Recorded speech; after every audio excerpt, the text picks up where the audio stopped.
वो हमनी के मर्दनों कइल जाला, लेकिन ओकनी लगे अलगे स्टाइल बा। जब वो हमनी के मर्दनवा काढ़ लियाई तो ओकरा के खूब बढ़िया से खोटिया लियाई।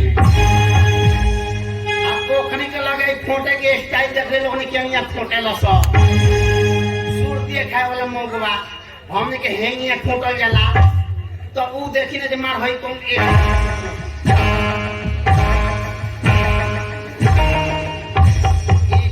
कौन स्टाइल बा।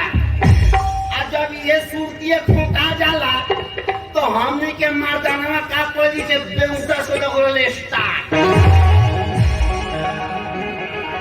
आपको मोगवा बेउता से ना वो कने के लगे देखी ने जे होई कौन स्टाइल बाबू।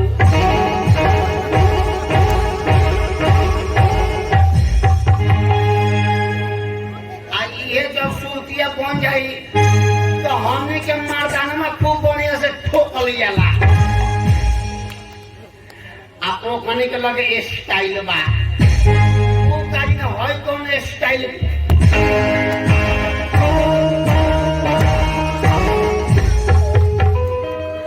आ ये जब ठोका जाला तो हमने के मर्दानवा खूब बढ़िया डाल लवल जाला। अब ये नहीं ना ओकरा के पहले बुढ़ी होई हसो आ तब बुढ़िया के एक बीता उठवा नंबर होई हसो आ तब जाके सुरतिया डली हसो। तो ये रहला सुरती खाए वाला मौका चाहे दी लोग नहीं ऐसा का तो बहुत बात बा, लेकिन हमनियों के ज्यादा समय हो गइल बा। हमनियों के आगे वाला प्रोग्राम बनाए के बा। तो का कह जावा ना कह जाओ बताई लोग नहीं बड़ा मिस्टेक के एगो बात बा। एगो तो दुलरुआ बहिन बिया जमुना के शादी बिया पहले 5 बरिस हो गइल हो। आज तक हम झांकी नहीं के पड़ल है। खाली एगो बात के लिए से बहिन के शादी में से कार लेनी हो 50,000 रुपया दहेज देवे के, 25,000 देनी हो, 25,000 रुपया खर्चा लेनी हो। वही के मारे बहन घर हम जात ना बानी। अगर बहन घर जात नहीं तो सारा बहनू या बिना रुपया ले मानी ना भैया। वो 5 साल हो गए बा। आज सोचता नहीं मरन चाहे जिए, लेकिन बहन घर जरूर जाए।